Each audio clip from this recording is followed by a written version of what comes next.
just discussed to actually find Waldo. So this is the input image we're giving it, and this is the output that we're going to get. So let's see how we do this in our code. Alright, so let's load up our code for my fourth mini project. That's here, lecture 5.2. And here we are. So let's see what's going on. Let's actually run this code quickly. It actually looks very short. So here's our input image of Waldo being on a beach. Well, we don't know where Waldo is yet, although I may have pointed it out before. Ah, there he is. So we found him. And that was really quick. So let's see what's actually going on here under the hood. So what's happening here is that we're using the match template function from OpenCV. Now this function is pretty cool and pretty easy to use. What's happening here is that we have our input image here. That's Waldo on a beach, the one that we couldn't find Waldo in.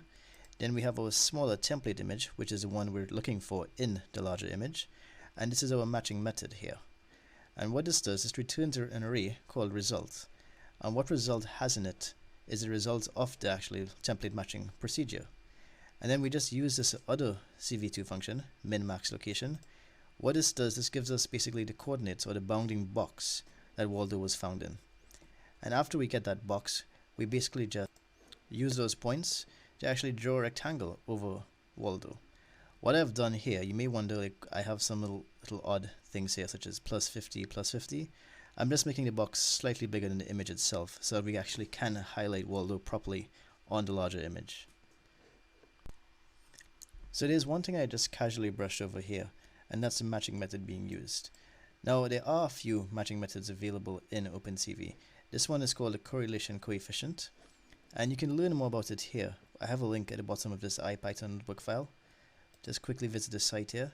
This tells you the differences mathematically of what the different matching methods are doing exactly. So I've used all of these in this example and others before, and I don't see much difference between them, although some of them do seem to work better than others.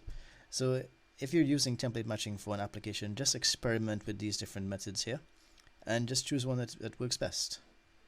If you really want to learn about the theory, maybe actually explore what's going on in these mathematical formulas here, and you may actually have one that's more suited for your application right there.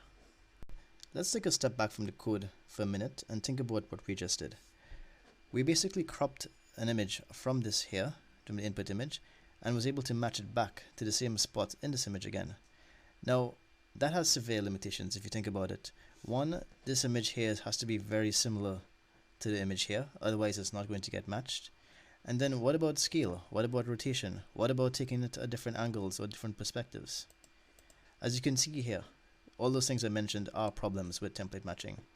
Rotation renders this method pretty much ineffective. Scaling as well. What about changes in brightness, contrast, and hue? What about distortions? So template matching isn't ideal in most cases. So how do we solve this problem? So one technique that helps us solve that problem is by looking at image features. And what image features are? They're basically summaries of pictures. We can formally define them as interesting areas of an image that are somewhat unique and specific to that image. Also, they're popularly called key point features or interest points.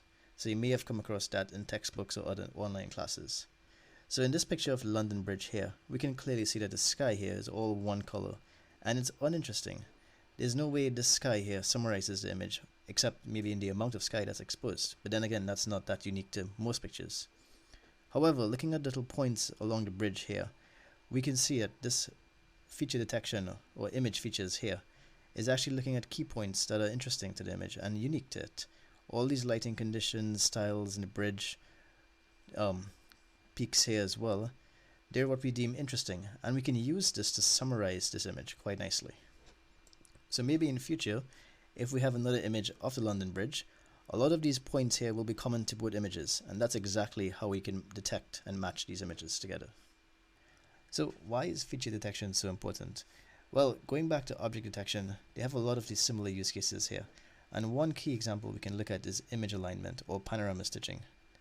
So looking at these two pictures here, we can see that these 2 points are similar in both pictures here, and by doing some perspective warping and stuff, we can actually match and overlay these images correctly together. Similarly, look at this image here. There are only 4 key points we can use here, and we can detect that the same object is in both images here. Well, I previously said that image features have to be interesting points, or it should be interesting points. But what defines interesting? Well, an interesting point is a point that carries a lot of information about that image. And typically there are areas of high intensity of change, corners or edges. And what happens, or what that means, is that these areas are distinct and unique to that image itself. However, we should be careful.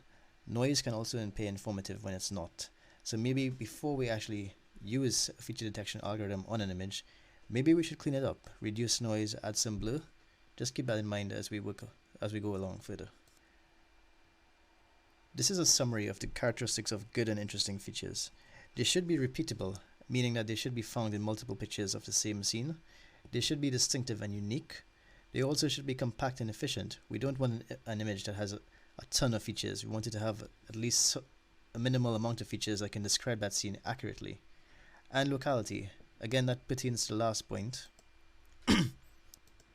So, having just learned a little bit about features, let's start using some of OpenCV's feature extraction algorithms. So the first image features that we're going to take a brief look at is using corners as features. Now, corners aren't the best to summarize images in terms of image matching. However, they do have special use cases that make them quite handy to know. So how exactly do we identify corners in an image? So quickly, just imagine this is a window that you're looking at here. And this black box here is on a bigger image here. And we're moving this window across this black box. Because there's no change in intensity in this box, we know that there's no edge or corner found in this box. So this area is deemed as flat. But what if we move this box horizontally across this edge here? There is a change, but the change is only in one direction. So that's an edge, not a corner. However, let's come to the corner over here. And we're moving this in all directions here. No matter what direction we move it in, similarly like we moved it in all directions here, there are changes in intensity. Previously there were none over here. So this spot is deemed a corner. So the first image features that we're going to take a brief look at is using corners as features. Now, corners aren't the best to summarize images in terms of image matching. However, they do have special use cases that make them quite handy to know. So how exactly do we identify corners in an image? So quickly, just imagine this is a window that you're looking at here. And this black box here is on a bigger image here. And we're moving this window across this black box. Because there's no change in intensity in this box, we know that there's no edge or corner found in this box. So this area is deemed as flat. But what if we move this box horizontally across this edge here? There is a change, but the change is only in one direction. So that's an edge, not a corner. However, let's come to the corner over here. And we're moving this in all directions here. No matter what direction we move it in, similarly like we moved it in all directions here, there are changes in intensity. Previously there were none over here. So this spot is deemed a corner. So let's actually take a look at the OpenCV code that we can use to find corners. So let's bring up our IPython notebook manager here, lecture 5.4, finding corners. And here we are. We're going to explore using two different methods of corner detection. The first we're going to use is called Harris corners, and that comes out of some work done by Stephen Harris in 1998. The paper is here, there's a link right here to it, that actually defines the algorithm used in corner Harris, or Harris corners, which is what it's typically called. So let's take a look at this code and see what's going on here. So first we load this image, and this image is of a chessboard, which you'll see shortly. Then we grayscale this image, convert it to float 32, because this is what corner Harris actually requires as the input for a function. So this is another OpenCV quirk that's not straightforward. However, just keep this in mind when you're using this function. And now we actually use the Harris corner function right here. So we input the image here, which is gray, and then we put some tweaking parameters here. These you can see here, these are block size and aperture size for the Sobel derivative that's used. I don't expect you to know exactly what these are because they're defined properly here in the paper. So if you want, you can just play around and toy with these values, see if it gets the results that you actually want. And then there's a free parameter here, which again, I don't recommend you play with too much unless it improves your results significantly. So once we run this corner Harris function, it returns an array of corner locations. However, to actually visualize these corners, because they're given us tiny locations, we can actually do a couple things to do it here. So one technique we can use is by using dilation to actually add pixels to the edges of those corners. So we run the corners here in dilations here, run it twice, and then we actually do some thresholding here just to change the color of the corners that we are drawing on our image here. And let's run this function, and here we are. So these are the corners, Harris corners defined, and these are the corners that we dilated here. You can actually see that they're not aligned totally. It's actually, on my screen, it looks like a tiny optical illusion. I don't know how it looks on yours. And those are the Harris corners we detected on our chessboard. So let's take a look at our second corner detection method called good features to track. Now, good features to track is actually an improvement on the work done by Stephen Harris in 1998. And here's the algorithm, or the OpenCV function here. So let's run this code. And here we go, we've got some corners. Now there are some key differences in this algorithm, and I'll discuss this quickly. So again, we have a grayscale image here that we use as our input file. Then there's a value called 50 here, and what 50 is, these are the max corners you want to return in our image. We could set this to 10, and look what happens. We get the 10 strongest corners, and we could set it to 100, and we basically just get all the corners it could have possibly found. So it's finding some corners, some possible corners on the edges here. Then we've got some parameters here that just tweaks the corner detection, like sensitivity. So quality level here, this is a parameter characterizing the minimal accepted quality of the image corners. It actually is a bit complicated to explain. However, the max value we can set it as at 1500 and the lowest value at 0.01. Now min distance is similar to another algorithm that we looked at. I think that was in probabilistic Hoflines. This is the minimum distance between corners that we're returning here. So if we set this to 150, it's actually going to return a lot less corners. As you can see, the corners are more spaced out. So using good features to track, you can actually tweak your corner detection methods quite good. And similarly, just like Harris corners did, it returns an array of XY corner locations. So what we do here is a bit different to what we did previously, but this is actually easier to understand. All we do is we iterate through each corner in the corners array, get the XY locations, and then plot a rectangle. But what I'm doing here is I'm actually adding some dimensions. I'm decreasing, I'm pulling back, so to speak, the rectangular boundary here and adding 10 here. So that gives us a slightly larger rectangle to visualize our corners in our image here. Otherwise it would have been a bit too small, but that's just purely for aesthetic reasons. So as I mentioned initially in the introduction slide to corners as features, there are some problems with using corners. One, corner is not tolerant to intensity issues here. As you can see, we detected corners at these points here in this image. However, when we brighten the image, they're all gone, they're no longer visible. So also corners are intolerant to scaling as well. Look at this image here. This image, it's normal sized here. However, when it's reduced in scale or resized to a smaller image, possibly the corner detection algorithm will only detect one corner. So that's not very good. And here's an illustration of what happens when we enlarge an image here. So this was a corner that this little bounding box here found. But what about when this bounding box is moving over an enlarged image here? It's no longer going to detect a corner, it's actually going to detect edges. If we resize, the box would have to resize automatically in this case to compensate. However, that's not being done. So how do we get around some of these issues here? Well, that brings us to the other set of image feature detection algorithms that we're now about to discuss. So let's talk about a different descriptor, and that's histogram of oriented gradients, short for HOGs. Well, HOGs are short for histogram of oriented gradients. So HOGs are actually a very cool and very useful image descriptor. So you saw previously using SIFT and ORB, we had to compute key points, then compute descriptors out of those key points. Well, HOGs do it a bit differently. HOGs actually represented as a single vector as opposed to a set of feature vectors where each represents a segment of the image. Hopefully that's a bit clear to you, but what this means exactly is that we have a single feature vector for the entire image that's computed. And this is how it's computed. It's computed by sliding a window detector over the image. And we generate a HOG descriptor which is computed for each position in the image. And that each position is then combined into a single feature vector later on. And again, we do use pyramiding as a technique for generating this feature vector, I should say. So how do we use hogs? Because previously we had matches like flan and BF matcher.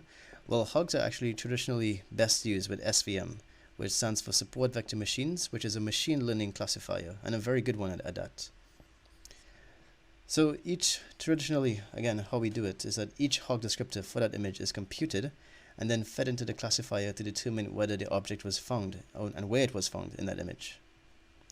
So let's get to a brief explanation of hogs. So understanding hogs can be a bit complicated for a beginner, so I'm going to try to break it down as simple as I can without going into the hardcore mathematics of it. So here's a picture I used of my wife, and I've sort of pixelated it a bit so we can sort of see that this is an 8x8 pixel box here. It's actually not 8x8, it's probably a lot more in reality. However, just defining the box size here.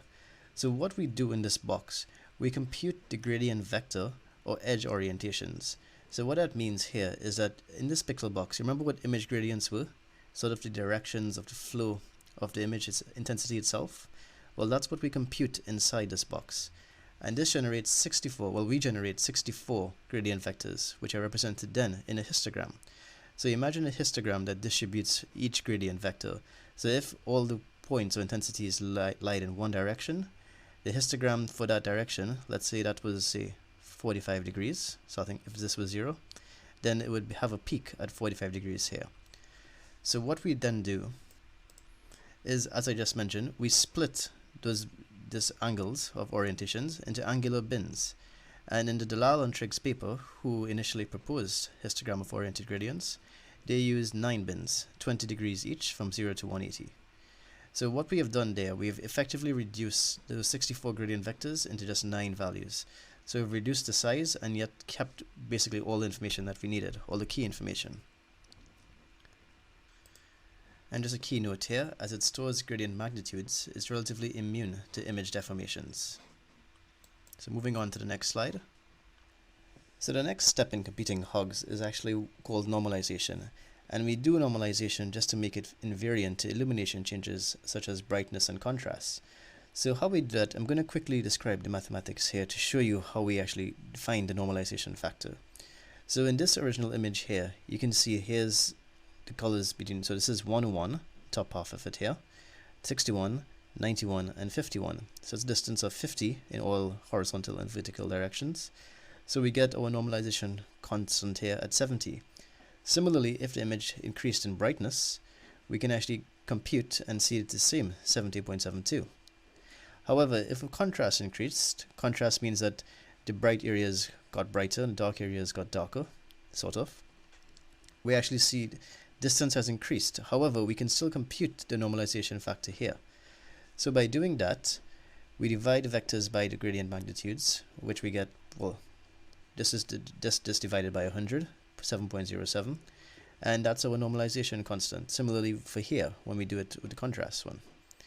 So normalization doesn't take place on a cell level. It actually takes place on a block level itself. So blocks are basically groups of 4 cells here. So what we do, we just take into consideration our neighboring blocks, or cells I should say, when computing our normalization constant. So the normalization factor is computed for each here and then averaged out and then divided by it here. So that's it for hogs. Let's take a look. Oh, that's the explanation for hogs. Let's take a look at computing hogs in our code. Okay, so let's load up our code. This is lecture 5.7 for histogram of oriented gradients. Alright, so firstly you can see the code looks a bit complicated, and I'm actually not going into the details of this code. This exercise is just going to be just a very high level explanation. If you do want to learn more about it, there's some links you can click here just to understand the hog descriptor a bit more.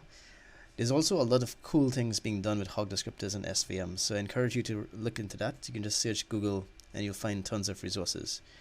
So what I'm going to do here is I'm going to load the image of our elephant that we used previously, I believe. Grayscale our image. Just show our image here, and then we define the parameters. So remember, we're defining the cell size as 8x8 pixels. Our block size is 2x2. Remember, the block size was what we normalized to here. Number of bins, which was 9 previously, each one 20 degrees. And this is where we defined OpenCVs here, CV2 hog descriptor, this is what we use to define that hog descriptor right here. So this may be a tad confusing. It was to me at first.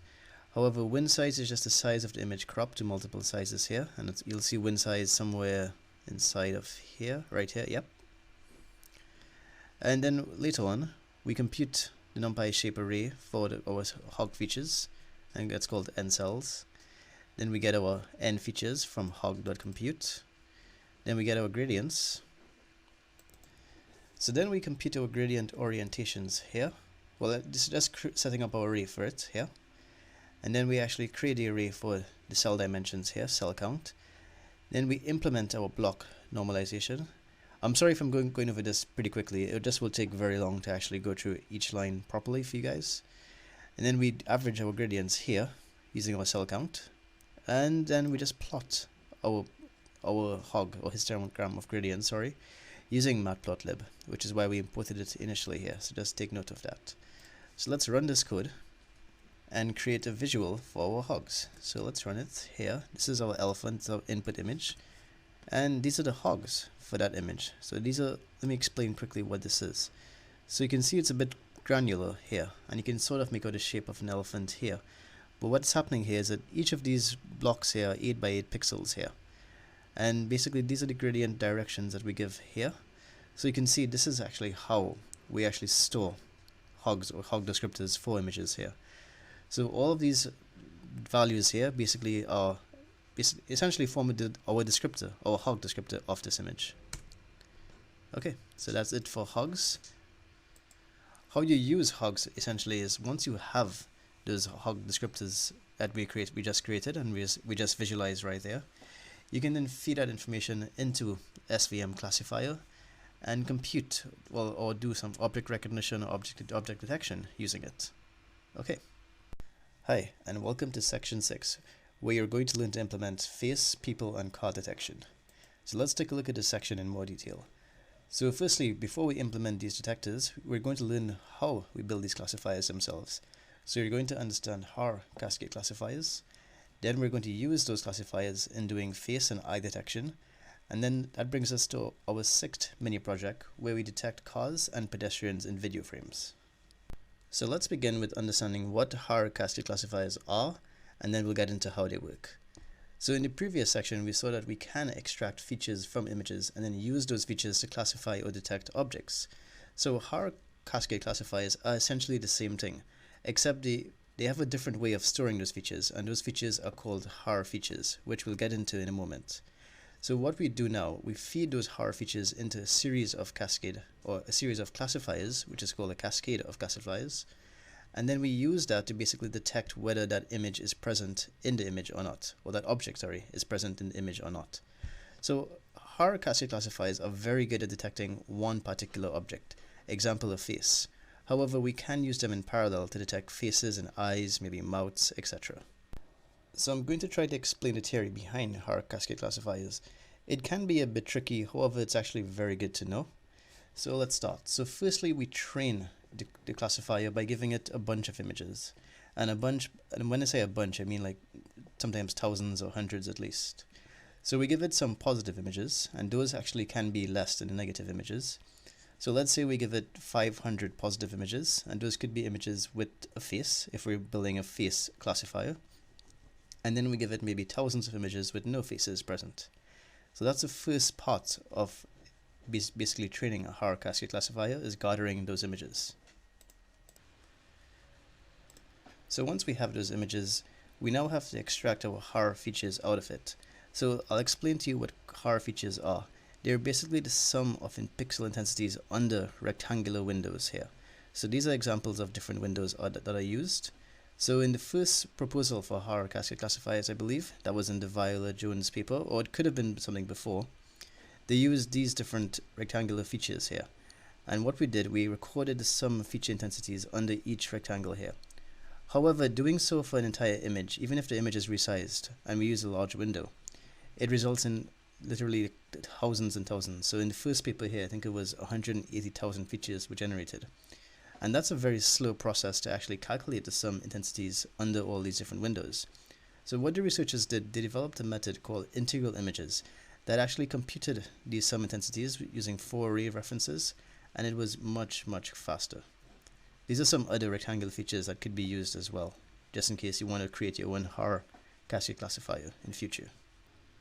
So even though the researchers found a way to calculate the sum intensities much faster using integral images, they still ended up with quite a large number of features, 180k to be exact, and the majority of them added no value because they were landing on areas that didn't have a face. So what they did was they used a technique called boosting and then used an algorithm called AdaBoost, which actually found the most informative features in the image. So AdaBoost is actually a really cool algorithm. What it does, it actually uses weak classifiers to build strong classifiers, and it does that by assigning heavier weighted penalties on incorrect classifications. So what they ended up doing was reducing these 180,000 features to 6,000, which is a huge reduction. So now if you think about it intuitively, even if we have 6,000 features, that's still a lot to process at once. And obviously in those 6,000 features, some are definitely going to be more informative than others. So what the researchers did, they developed a system called a cascade of classifiers, and that's where the name originates from, obviously. So what this does, it actually looks at the most important feature first. And what it does as well, it's sort of geared or tuned toward classifying faces easily. So let's assume in this first region here, it may classify this as a face, so that's a false positive. However, typically what happens is that as it moves to stage 2 and it checks 10 more features, this area may be eliminated as a face. So as you can see, by sliding this window across, we're actually just calculating based on 1 or 10 or even 20 features sometimes, until it reaches a face region. And then it's actually going to go through all 6 stages before it actually says it's a face. That's why HAR cascade classifiers are actually so good and so fast at detecting faces and rejecting everything else that isn't a face. So this was basically the system of the Viola-Jones face detection method. You should actually give their paper a read. I'll put the link in the IPython notebook file. So we're now about to implement actually this face detection algorithm and eye detection algorithm in our code.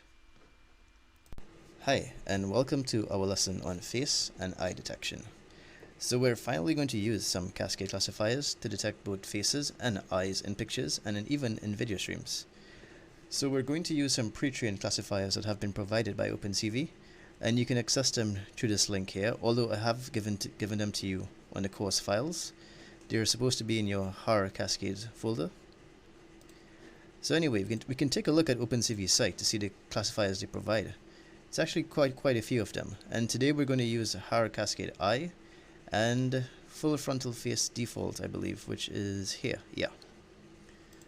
So you may have just noticed, actually, let's go back quickly, that these classifiers are XML files. And XML stands for basically Extensible Markup Language. It's basically a language we use to store vast amounts of data. You can even store a database in an XML file. However, it's designed to be human readable, so there's not too much you need to know about this format when using HAR cascade classifiers. You just need to know that it's stored as an XML file. And I'll give you a simple overview or the flow of how we actually use these cascade classifiers in OpenCV. So simply like using SIFT and some of those other algorithms before, we load or initialize our classifier, and then we pass our image or the video frame to the detector or classifier method, and that method typically returns an ROI or region of interest, which is the location of the face here, or eyes perhaps. And then simply once we have that region, we can actually draw a rectangle over the face like we have done in this sample image here. Or you can actually use the face, you can crop it and maybe apply some sort of face mask or filter. So that's pretty cool. So let's actually look at implementing face and eye detection using OpenCV. Alright, let's go ahead and open our code. Select just 6.2 face and eye detection. Bring it up here. Okay, and we have a few blocks of code. So let's look at the first block here. This one is just doing face detection. So let's quickly run this. And there we go, it successfully ran. We have a pink square or rectangle around Donald Trump's face. That's pretty cool. So let's see exactly what's happening here. So let's look at the first line of this code here. So we're using CV2 cascade classifier, this function, which we point to our HAR cascade classifier that we're using here for face detection. That's HAR cascade frontal face default. and that would have been one of the classifiers I gave you in the files for this course. It's in the hard cascades folder, and there are 3 other classifiers here as well. So what this does, this creates our face classifier object here. And then what we do now is we load our image. So this is the image of Donald Trump that you just saw actually. And then we find a grayscale of that image, which is pretty much standard right now. You may have noticed a lot of OpenCV functions require the images to be in grayscale. And then we use this method that's in the face classifier object, detect multiscale, and you're seeing the 3 parameters here, input image, and I'll get to these 2 parameters right after. And what this does, this actually gives us the region of interest that for each face it detects. So this faces file is actually an array. It's not the location of one face, but it's the location of many faces. So similarly, you saw previously how we had a list of lists. Think of it as that, as basically locations for different faces it would have located or detected in the file. So similarly, if the faces file is empty, that means no faces have been found. So we actually print that here. So if you're using Python 3.0, or Python 3.4 actually, let's keep it standard. Okay, so then we simply have to draw our faces over the image, and that's what this loop here is about. So as you can see, we have 4 values here in our faces array. So what we're doing, we're stepping through each of these 4 values in this array by using a for loop. And what we're doing, we're plotting, or drawing I should say, a rectangle, and this is the color pink here, in case you're wondering. We're just plotting it here using the rectangle function, and then just showing it here. So it's simple. So let's run this one more time. There we go. Let's now combine face and eye detection. So let's move on to the second block of code here. So what's different here is now we're loading 2 classifiers. We're firstly loading face classifier as we did before, but now we're also creating an eye classifier object here. So again, we load our image, default image here, and grayscale our image, and initialize our face classifier here. So similarly as well, if no faces have been found, we print no faces found. I actually just changed this quickly to be compatible with Python 3.4. So what happens when faces are found is that we're actually drawing rectangles again over the face, showing that image, waiting for a key to be pressed, and once that key is pressed, we crop that face. So remember how we cropped images using NumPy's array indexing? So we've cropped the face out of it. These are from the locations of the face that was stored in faces here. And we actually feed that image now to our eye classifier, but we actually feed the gray image in here. So we feed that to our eye classifier, and then we have eyes. Those are the eyes that was stored in the image. And you know, most humans should have 2 eyes. So we'll see if Donald Trump has 2 eyes just now. And we actually draw those eyes over here. So each time someone clicks wait key here, or clicks any key on the image, it plots each eye at a time. So let's go ahead and run this code. There we go. It waits for key. Let's see if it picks up the eyes. Yep, first eye has been found. Second eye has been found. Excellent. Alright, so we've actually made a face and eye detection successfully there. Let's now see if we can do it with a live video stream from our webcam. So let's scroll down to the 3rd block of code here. And this is where we actually do the same face and eye detection. However, we're doing it now from a video stream from our webcam. And what I've done differently here, usually in most applications you actually find the rectangle of the face highlighted in the image. However, what I've done, I've actually cropped my face out of the image. So let's run the code and I'll give you an idea of what's going on. So there we go. There's my face cropped out of the image. And it's only my face. So you can run this code. I mean, it's just a novelty effect. It's no big deal. If you want it differently, like if you want to actually show the background with the face, you can actually try something different on your own by editing the same code here. So what's going on here is that again we're loading our classifiers. However, I've created a function that we feed the webcam image in, and this function basically takes the webcam image, finds faces using the similar code that we did before, crops out the face, then finds the eye again as we did previously right here. But instead of drawing a rectangle for the face, although it is being done here, we actually just crop that rectangle out. And once we've cropped that image of our face, we detect eyes in that image right here, and we draw the rectangle, the colored rectangle, over each of our eyes. We don't have any wait keys here because we wanted to do it at the same time. and then we simply flip that image here so it's, in sync, like a mirror image of ourselves, and return that image. So let's run it one more time. There we go. It's pretty simple. So I invite you to actually keep playing and tuning these little things. You can make some cool little apps with these face and eye detections. So have fun. So what I'm actually now about to do though is actually show you what these parameters in detect multiscale here. So you may have noticed we use detect multiscale in our eye and face classifier right here, and there are two parameters here, 1.3 and 5, which is what we use typically for faces. But I'll explain why, and I'll explain the effects of increasing and decreasing these numbers. So let's scroll down to some notes I left here. So as I said, detect multiscale has three input parameters: your input image, our scale factor, and minimum neighbors. So what does scale factor do? Firstly, scale factor, it specifies how much we want to reduce the image each time we scale. So what that means is that when you're pyramiding, how many times, like by what factor, are we increasing or decreasing the pyramid image by? So setting it at 1.3 means we're increasing or decreasing the image by 30% each time it's scaled. So if you're doing, if you make that value smaller, like closer to 1.05, or a value that's close to 1, but not exactly 1, because 1 is not going to do anything, you actually have a lot more computations to do because you're actually scaling in smaller and smaller increments. So now let's discuss the minimum neighbors setting. So quickly let's read this here. It specifies the number of neighbors each potential window, as remember those Haar cascade windows, should have in order to be considered positive detection. So typically we set it at 3 and 6. So what this means, if you think about it, is that let's run this first face classifier of Trump. So what's going to happen here is that usually when there's a window this size, the window that's right next to it, like if we draw an image right here, is also going to detect a face, and similarly again. So you may have multiple windows over the same face. So how do we know that's one face and not many faces? Well, we don't, but what we do is actually set this value here. So if we got, say, minimum of say 3 faces in that same region, then we know that's one face. That's what minimum neighbors indicates. So a low value will actually detect multiple faces over a single face, and high values actually reduce the sensitivity of our detection unit or algorithm. So typical ranges are between 3 and 6. If you want to reduce your false positive, I suggest you set this value maybe higher, maybe even 10 if you want. And if you want it to be very sensitive and picking up faces, set it at maybe 1 or even 2.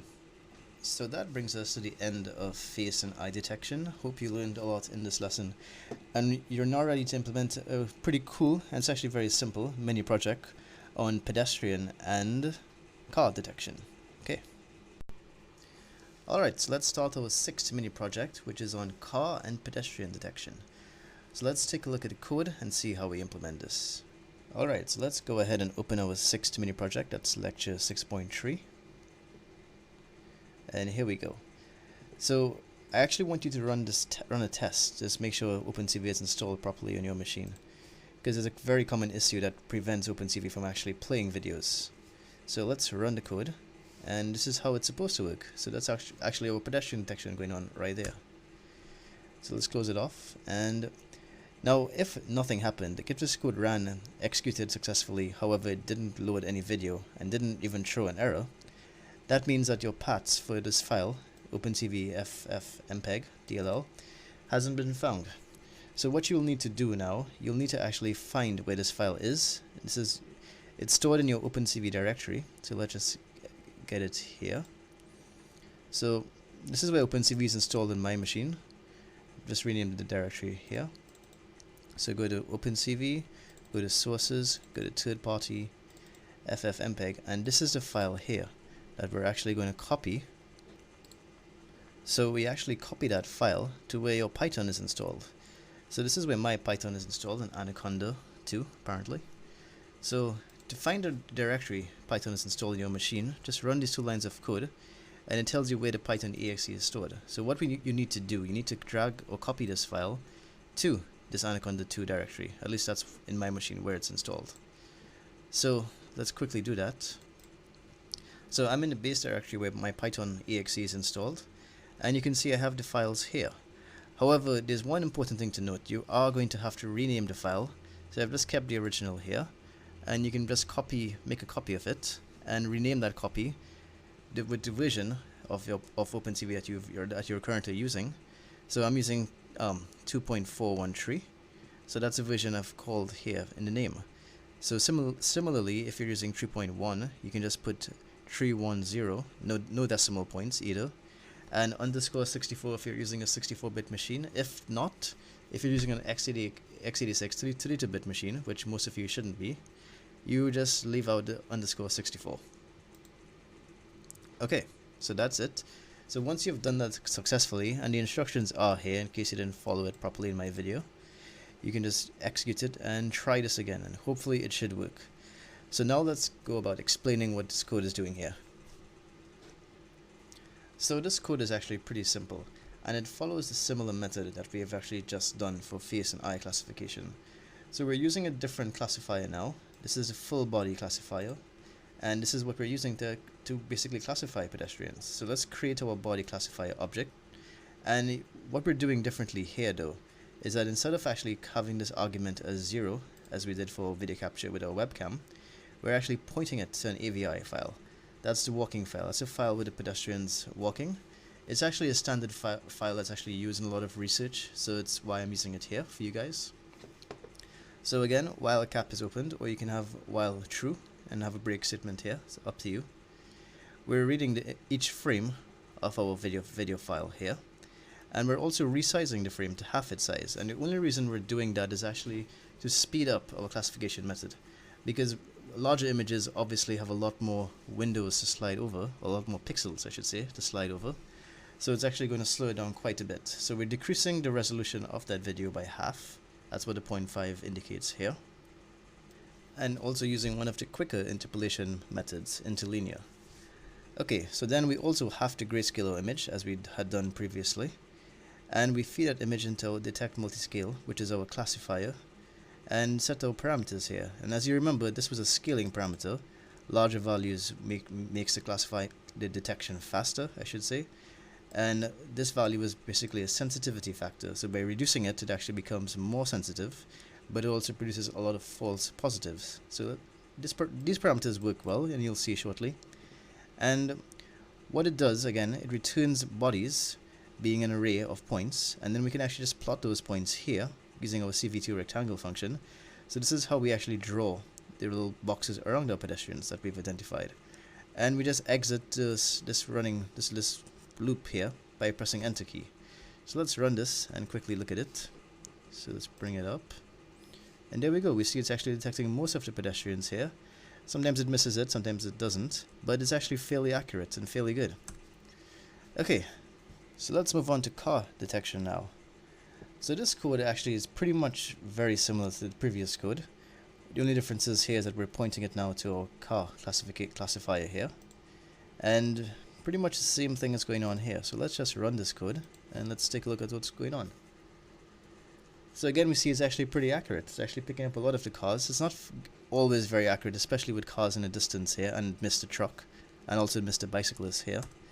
But it's pretty good. So I encourage you again to play with these parameters, see if there's another one, any other better options you can have here. So line here, maybe I was experimenting with some parameters. You can delete it for this purposes here. You also may have noticed I actually have this time comment .sleep commented out here. Now what this does actually, you may have noticed that the frame rate in these videos is a bit fast. So what time does, it's a way just to add some pauses in our code. So you need to import time, and let's actually execute it here. So this with 0.1 adds a delay of 0.1 before executing the rest of the code. So you can see, yeah, it's definitely much slower. You can actually use this for testing if you want to just make sure you're testing it correctly and getting all the cars you want to see. By making it smaller, just in case you're wondering, it actually speeds up the frame rate. Type this wrong. So there we go. You can keep experimenting with it to actually get a more natural frame rate or something you like. So that's it for car and pedestrian detection. These are actually pretty simple. So I hope you actually find this stuff useful, and maybe later on in the course I can add a lecture on how to actually create these cascade classifiers. Okay, thanks. Hi, and welcome to Chapter 6, which is probably the most important chapter, or maybe second most important chapter in this course, and that's basically a very good and detailed explanation about neural networks. So let's see what this chapter comprises of. So the neural networks explained chapter, firstly, I give a machine learning overview because deep learning and neural networks are essentially a machine learning algorithm and perhaps one of the best ones ever. Next, I go into forward propagation, which you'll learn about shortly, activation functions, training part 1, which is the loss function, then training part 2, which talks about backpropagation and gradient descent.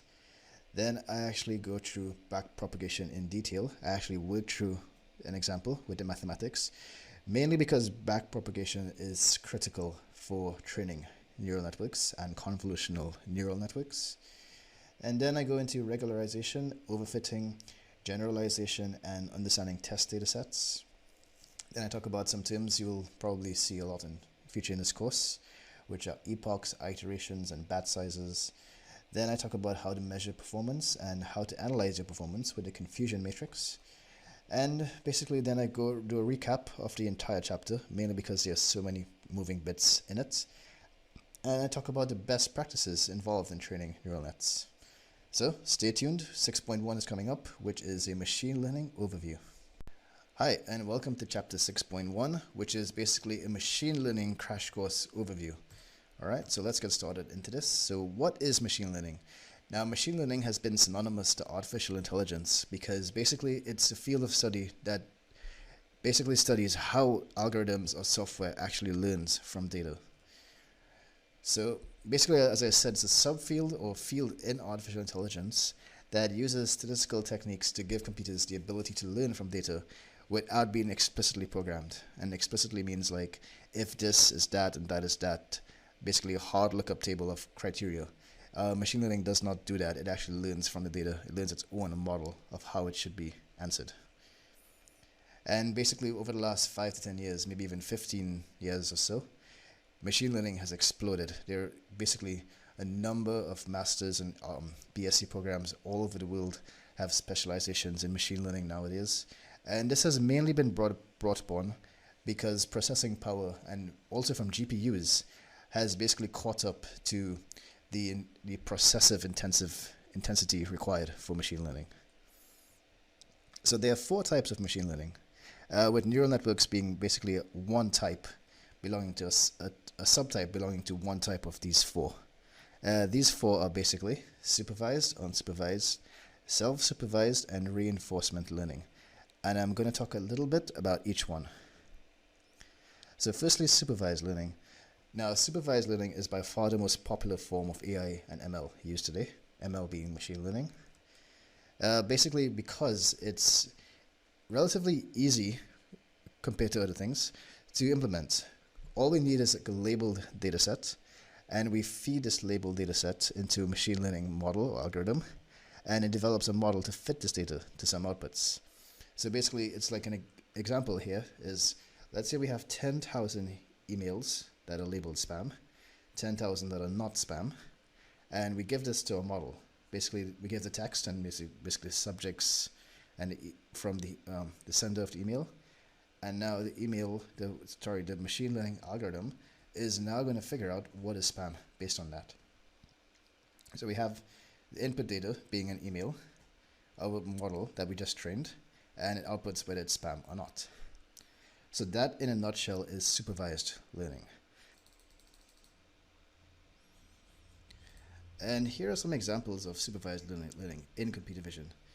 Basically, it's used heavily in image classification, even object detection and segmentation. Basically, all of these involve feeding some labeled data into our deep learning model and training it and getting a model that is accurate enough to take unseen data and classify them correctly. So what about unsupervised learning? Now, unsupervised learning is concerned with finding interesting clusters in the input data, and it does so without any help of data labeling. So you just feed some data into it, and the unsupervised learning algorithm basically finds some interesting patterns and clusters in the information. It is actually very important in data analytics when you're trying to understand vast amounts of data. Basically, when you have huge data sets with huge number of columns and rows and different information, using unsupervised learning can help you understand very quickly what is important in your data. This is a basic example of it here. So go back to it. So now imagine we have basically meats or food items here, and we give it, let's assume this is pictures here, okay? And we give it to an unsupervised machine learning algorithm, and it's going to actually pick out cluster 1 and cluster 2, and I'm willing to bet cluster 1 is going to be the first tree, and cluster 2 is going to be desserts. So meats, first desserts. That is the interesting pattern our unsupervised machine learning algorithms help us pick out. So what about self-supervised learning? Now, self-supervised learning is the same concept as supervised learning. However, the data is not labeled by humans, which is pretty interesting. So how are these labels generated? Basically, it's done using heuristic algorithms, for example, autoencoders. And a good example of that is basically trying to predict the next frame in a video given the previous frames. That's a very good example of self-supervised learning. We're not going to deal with any self-supervised or unsupervised learning in this course, but it's good to know if you want to have an overview of machine learning, what they're about. And lastly, we have reinforcement learning. Now, reinforcement learning is potentially very interesting, but however, it's still in its infancy, and it's still a bit tricky to actually do. I actually did a couple classes on this in my university in Edinburgh, and it wasn't that fun. It was actually very challenging, but once I got it working, it was actually quite fun, quite cool.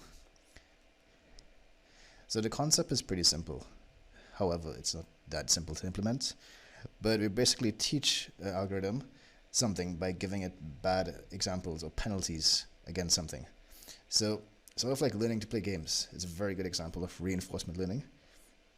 You're basically trying different things and getting punished or dying or losing points for something until you come up with a strategy where you're basically minimizing your loss.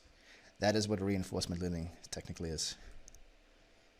So in machine learning, in supervised machine learning, there's a basic general process which you follow in using every algorithm, whether it be deep learning, convolutional neural nets, SVMs, blah, blah, blah. They all follow this pattern. So in step 1, you obtain a labeled data set.